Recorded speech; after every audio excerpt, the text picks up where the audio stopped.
आजचा व्हिडिओ आवडल्यास लाईक व सबस्क्राईब करून आयकॉन बेल दाबून सर्व ग्रुपवर शेअर करायला विसरू नका। आपल्या खिशाला व घराला नफ्याची देणार झालर रंगाच्या दुनियेतील एकच नाव बर्जर पेंट। अधिकृत विक्रेते Hingane major, Berger paint, Kothari heights, Delhi वेशीजवळ, श्रीगोंदा। नमस्कार, आपणा सर्वांचं द टाइम 24 मध्ये सहर्ष स्वागत। मित्रांनो, गेली काही दिवसांपासून जागतिक महायुद्ध आपलं झडताना दिसत आहे। इराण असेल किंवा इस्रायल असेल, यामध्ये प्रचंड घणाघाती आता युद्ध सुरू आहे आणि याचाच फटका एकूण संपूर्ण बाजारपेठेला बसलेला आहे। त्या अनुषंगानं अनेक भारतीयांच्या मनामध्ये या युद्धाबद्दल शंका कुशंका आहेत। त्या शंका कुशंका निरसन करण्याचं काम आज आपण करणार आहोत।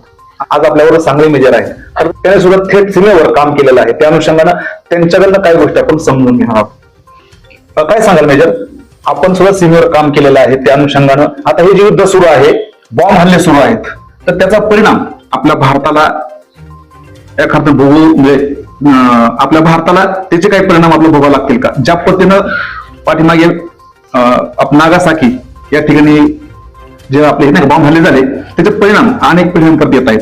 तर त्या अनुषंगानं हे आता जे बॉम्ब हल्ले होत आहेत, याचा परिणाम आपल्या देशावर आणि इतर देशावर होऊ शकतो का? नक्कीच आता जे इराण आणि इस्रायल या दोन देशांमध्ये युद्ध चालू आहे, तर आता सध्या प्रत्यक्ष याचा परिणाम न होता अप्रत्यक्षरित्या हा परिणाम चालू आहे। तर आपण बोलल्याप्रमाणे हिरोशिमा आणि नागासाकी या शहरावर जे हल्ले झाले ते अणुबॉम्ब होते।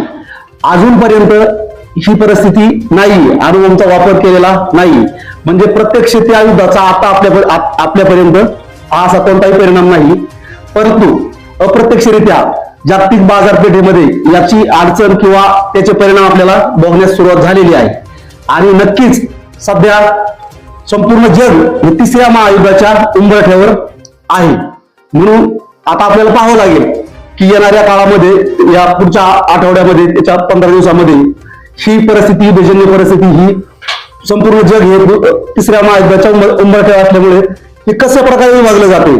परंतु आता सध्या तरी आपल्या नागरिकांना याच्यापासून कोणताही धोका किंवा परिणाम नाही। आणखी एक असं मला समजतं आहे की जिथं इंधन निर्माण नाही का केलं जातं, समुद्र धुनी नसतावत केलेली आहे। त्या अनुषंगानं अनेक नागरिकांच्या मनामध्ये शासनता आहे की आपलं इंधन पेट्रोल डिझेल संपते की काय, त्यामुळं अनेक पंपांवर आता गर्दी दिसते। तर काय सांगाल, तर असं काही आपल्याकडं युद्धजन्य परिस्थिती निर्माण होऊन हे जे पेट्रोल, जे आपलं इंधन आहे, हे कमी होऊ शकतं का? नक्कीच अमेरिकेच्या हल्ल्यामुळे जी आपली थेट पाईपलाईन होती, तर त्या पाईपलाईनवरती हा परिणाम झालेला आहे।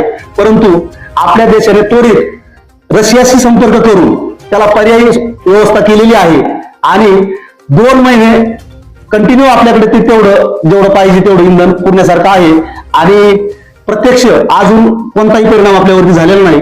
आणि त्याच्यानंतर त्याला रशिया किंवा इतर देशाशी संपर्क करून आपली अडचण दूर केली जाणार असं सध्या तरी दिसतंय।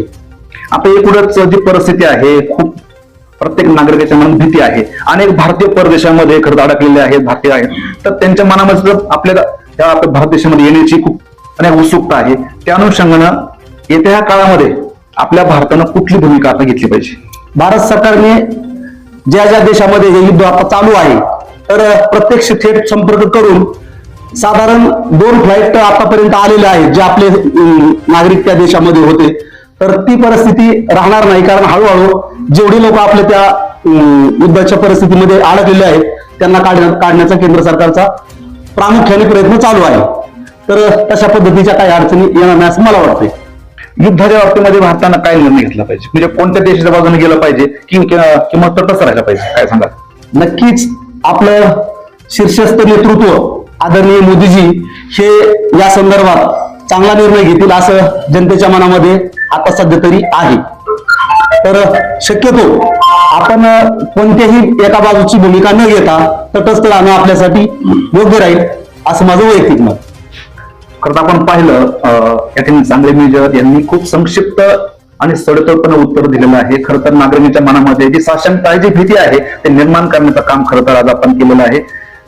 आपणही कुठल्याही पंपावर जाऊन गर्दी न करण्यापेक्षा इंधन आपल्याला भरपूर आहे आणि जरी इंधन तुटवडा आपल्याकडे लागला तरी सुद्धा देश त्यावरती समर्थ आहे।